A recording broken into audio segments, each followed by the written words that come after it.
और बाकी जो आपने मुल्कों का जो नाम लिया है, पाकिस्तान हुआ, ओमान हुआ, देखिए ये मुल्क देख रहे हैं कि हमारी जो कमी पेशी है उसको किस तरीके से हम पूरा करें। ये कहना कि आज भी हम जंग जीत लेंगे पाकिस्तान के साथ, वो एक अलग मसला है। ये कह दिया कि साहब वो जीती थी तो ये भी जीत लेंगे, ऐसी कोई बात नहीं है। कहने का मतलब ये है, इजराइल मिलिट्री टर्म्स में कोई बड़ी ताकत है ही नहीं, इसको हम हिंदुस्तानियों ने बनाया हुआ है। आप ठीक कह रहे हैं, उसकी लड़ाई हुई, 73 की लड़ाई हुई, वो सब बात समझ गया मैं आपकी, पर वो सब ताकतें हैं, वो सब न्यूट्रलाइज हो चुकी हैं आज। क्योंकि आपको हमेशा ये देखना चाहिए कि आज सिचुएशन क्या है। मिसाल के तौर पे, जैसे अगर मैं हिंदुस्तान की मिसाल लूं, हमने 71 का जंग जीती, पर इजराइल जो है उसका पूरा रिकॉर्ड रहा है कि वो ये जो प्रॉक्सीज हैं, हिजबुल्ला है, हमास है, जेनोसाइड कर दिया गाजा में, ये इन्होंने यही किया और कुछ नहीं किया। आज ईरान के सामने जब 12 डे वॉर हुई थी तब नहीं खड़े हो पाए, फिर वो उसको लेकर आ गए कि साहब ये जंग आप रुकवा दीजिए। तो ये इजराइल की जो मिलिट्री ताकत है वो हिंदुस्तान की बनाई हुई है, एक सोच। क्योंकि इजराइल ने क्या किया है, हमारे इतने गहरे ताल्लुक हैं आज इजराइल के साथ। देखिए ये लड़ाई ईरान बंद नहीं करने वाला है। ईरान जो है 100% अभी जो उसकी पोजीशन है कि मुझे ये चाहिए है, वो उसकी मैक्सिमम पोजीशन है। वो सिर्फ बड़ी ताकतों का है और ईरान का है, और किसी का नहीं है। क्योंकि इंडिया ने तो इन एनी केस अपने आप को ओपनली एक साइड पे कर दिया है, तो इंडिया का तो वैसे ही नहीं है। तो जब इंडिया में बात होती है कि हमारे जो नेता लोग हैं वो बोल रहे हैं कि शांति से होना चाहिए काम, डायलॉग होना चाहिए, उसका कोई अहमियत है नहीं। वो हमारी अपने लोगों की कंजम्पशन के लिए है कि आज भी हम जो है मीडिएशन कर सकते हैं, जो आपने वर्ड यूज किया मध्यस्थता कर सकते हैं, बट वो हमारे पास है नहीं रोल। देखिए दो बातें हैं यहाँ पर। पहली बात यह है कि बहुत बात हो रही है कि नेतन्याहू की क्या हालत है, वो दिखे नहीं कई दिनों से। मैं ये कहना चाहूंगा, नेतन्याहू है कि नहीं है उससे कोई अहमियत नहीं है इस लड़ाई की। अब वो इसलिए मैं कह रहा हूं कि जो उनका काम था वो कर चुके हैं। उनका काम था अमेरिका को इस लड़ाई में लाना। अब ये लड़ाई अमेरिका और ईरान की है। इजराइल का बहुत नुकसान हुआ है जो वो बता नहीं रहे हैं, और अब वो जो है वो साइड की लड़ाई लड़ रहे हैं हिजबुल्लाह के साथ लेबनान में। वो उसमें उनका मेन लड़ाई से उनका कोई स्टेट ऑफ हरमोज वगैरह से कोई लेना देना नहीं है। आज लड़ाई की सेंटर ऑफ ग्रेविटी, जिसे हम कहते हैं ना कि जहां पे लड़ाई जीती या हारी जाएगी, उसको हम बोलते हैं सेंटर ऑफ ग्रेविटी, वो है स्टेट ऑफ हरमोज। और वहां इसराइल का कोई लेना देना नहीं है, वो अमेरिका का लेना देना है। अमेरिका के एलाइज ने हाथ झाड़ लिए हैं। तो अब अमेरिका और ईरान, ईरान के पीछे चीन और रशिया खड़ा है, ये सारी बात यहां पर आके अटक गई है। तो इजराइल की बात करना कि नेतन्याहू दिख रहे हैं, तो वो कोई बात नहीं है, क्योंकि उनके मुल्क में बहुत सारे जायनिस्ट हैं। ऐसा ये नहीं है कि अगर कल नेतन्याहू नहीं भी होते तो वो जो है वो ये इस तरीके से नहीं सोचेंगे। कहने का मतलब ये है कि ये लड़ाई कैसे खत्म होगी, उसका नतीजा क्या होगा, उससे ये तय होगा कि अब इजराइल की ताकत या हौसला कितना होगा या नहीं होगा अपने जायनिस्ट प्रोजेक्ट करने का। तो उसके लिए हमें तब तक के लिए रुकना है। तो इजराइल का फिलहाल रोल मुझे इसमें कुछ खास दिख नहीं रहा है, वो साइड रोल चल रहा है उनका।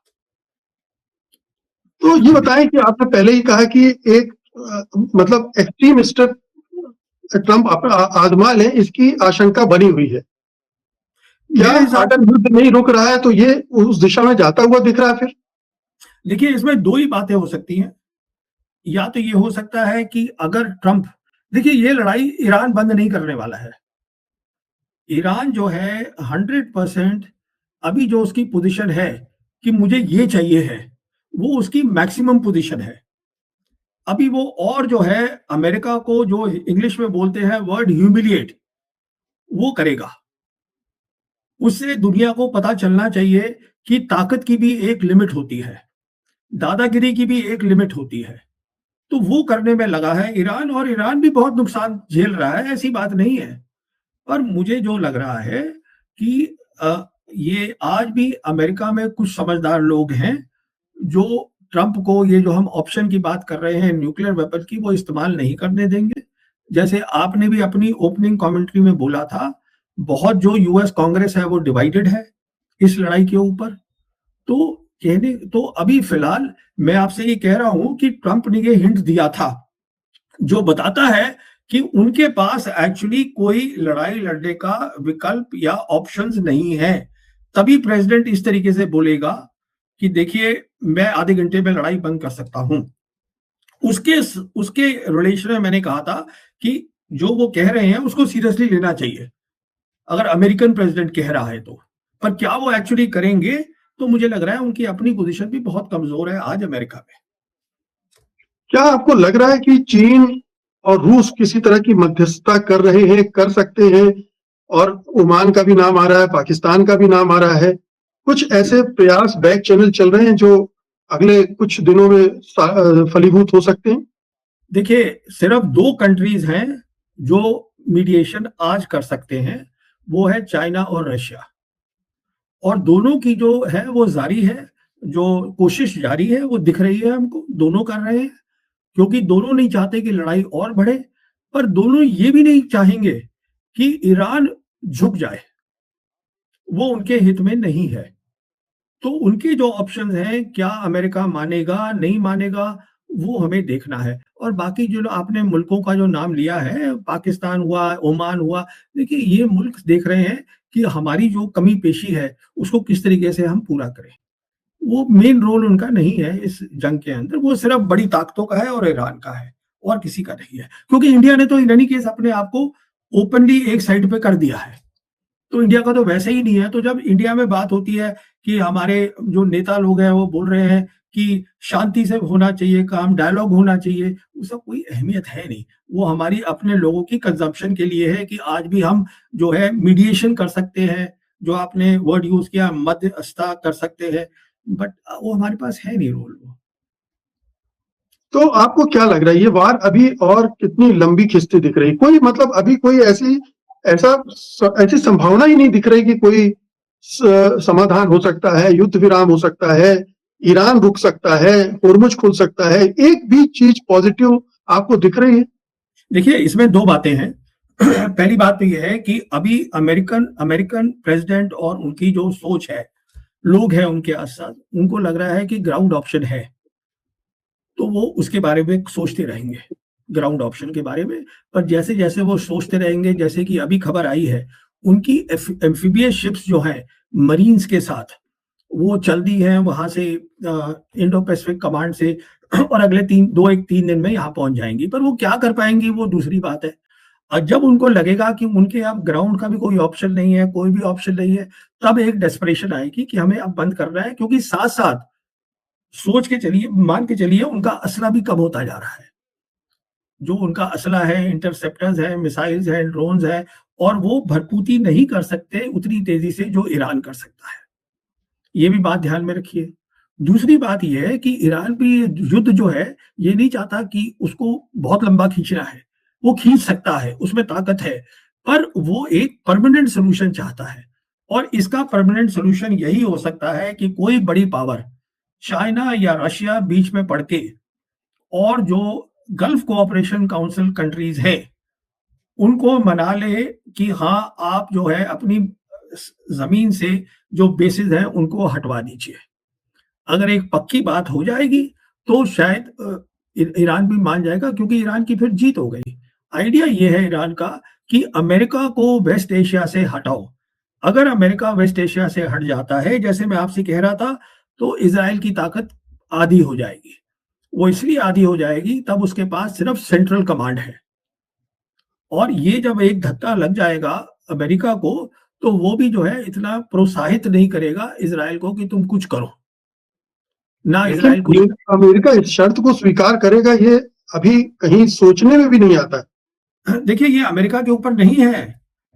मैं बता रहा हूँ ना आपको, ये अमेरिका पे है ही नहीं।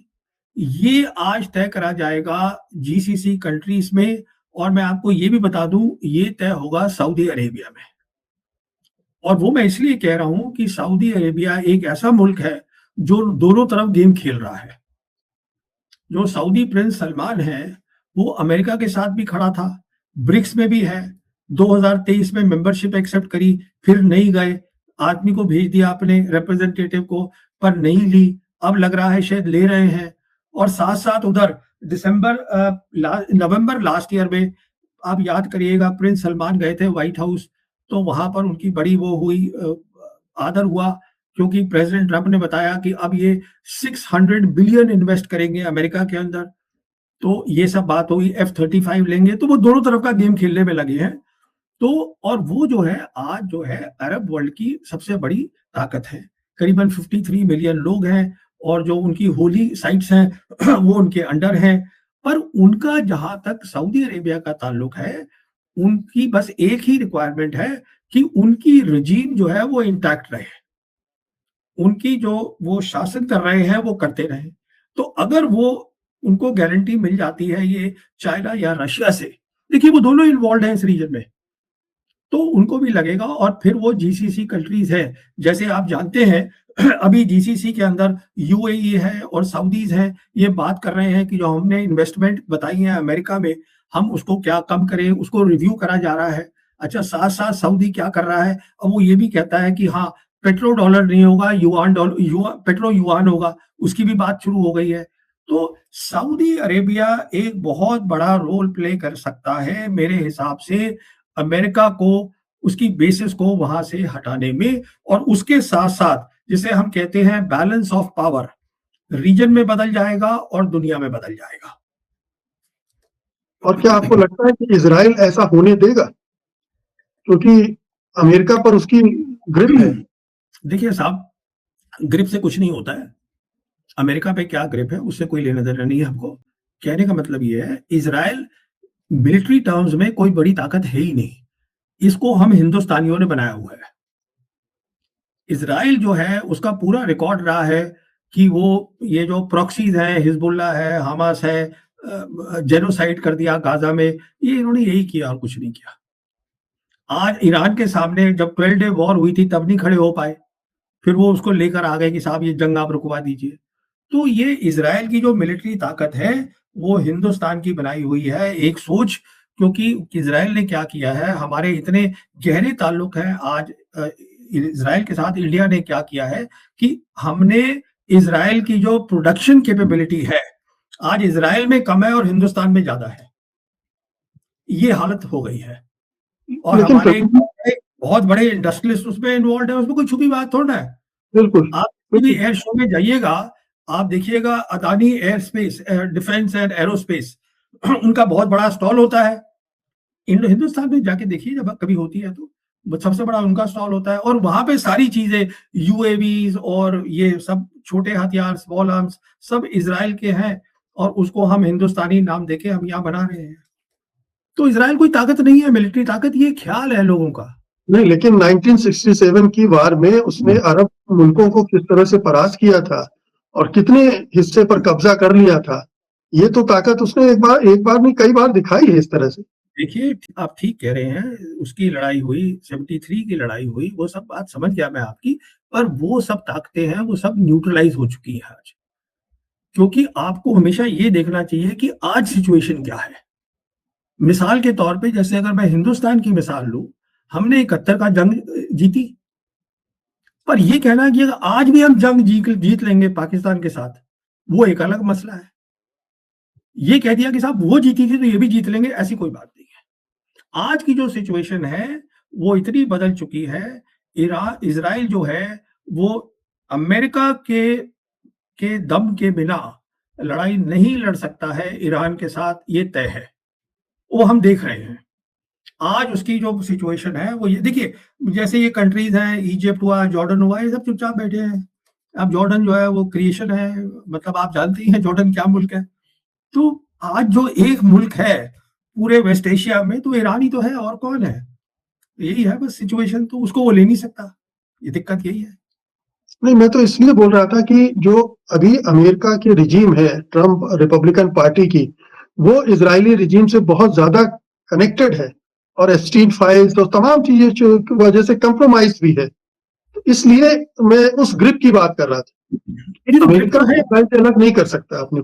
जी नहीं, देखिए वो तो अमेरिकन के बहुत सारे इंडिपेंडेंट एनालिस्ट हैं, वो भी बोल चुके हैं, इजराइल लॉबी की जॉन मेयरशाइमर है, जेफरी सैक्स है, जो मतलब जिनको आप ट्रस्ट करेंगे, जो बेइंतहा समझदार लोग हैं, तो वो भी साफ बोलते हैं कि इज़राइल लॉबी है, जॉन मेयरशाइमर ने किताब लिखी हुई है इसके ऊपर। तो इसमें तो कोई शक ही नहीं है ना, वो कंट्रोल करते हैं, ये क्या कहते हैं फाइनेंशियल सिस्टम, वो सब कुछ कंट्रोल करते हैं अमेरिका के अंदर। कांग्रेस जो है, कांग्रेस आधी बटी हुई है, सबको पता है, और वो इज़राइल उनको फंड करता है। तो देखिए, इज़राइल और जो हमारे गुजराती हैं, उनमें एक सिमिलैरिटी है। वो होते हैं ना, वो दोनों को पता है पैसे कैसे बनाने हैं और क्या कैसे जोड़ने हैं। तो यही तो यहूदी मानसिकता की बात आप हाँ, कर रहे हैं जो जैसे वो है, जैसे हमारे यहाँ गुज्जू बोलते हैं, गुज्जू कम्युनिटी बहुत प्रॉस्पेरस रहती है, क्योंकि उनको पता है पैसा कहाँ खर्चना है, नहीं खर्चना है, कहाँ जोड़ना है। तो वैसे उनमें भी है। जू इसमें तो कई किताबें लिखी जा चुकी है ना, तो बिल्कुल। ये है। हाँ, बिल्कुल। दो सवाल अंत में। हाँ जी, एक जी। एक ये कि ये जो तेल का मामला है, क्या आपको अगले कुछ दिनों में कुछ इसका सलूशन निकलता दिख रहा है, या ये अब अभी और एक्सक्लेट करेगा? देखिए, जहाँ तक ईरान का ताल्लुक है, उन्होंने कह दिया है कि हम इसको $200 पर बैरल तक ले जाएँगे, हमें कोई दिक्कत नहीं है। और जहाँ तक ब्रिक्स के मेंबर्स का ताल्लुक है, जैसे चाइना, रशिया, अच्छा पाकिस्तान को भी छूट दी हुई है, बांग्लादेश को भी छूट दी हुई है, तो वो ब्रिक्स के जो मेंबर्स हैं, उनके साथ उन्हें कोई दिक्कत नहीं है। इंडिया के साथ उनकी दिक्कत एक अलग दिक्कत है, क्योंकि उनकी सबसे बड़ी जो दिक्कत है, मैं आपको बताना चाहूँगा कि हमारे जो प्रधानमंत्री 25 फरवरी को गए थे इज़राइल में नेतन्याहू से मिले, उसके ऊपर टिप्पणी करी है प्रोफेसर मोहम्मद मरांडी से ने, जो कि मैं अनऑफिशियल स्पोक्सपर्सन समझता हूँ ईरान का, जो ईरान की रेजिम के लिए बोलते हैं, बेइंतहा समझदार इंसान है। तो उनका ये कोट है that prime minister Modi made a stupid और फूलिश, कुछ ऐसा बोला है, miscalculation of going to Israel, कि वो इज़राइल गए।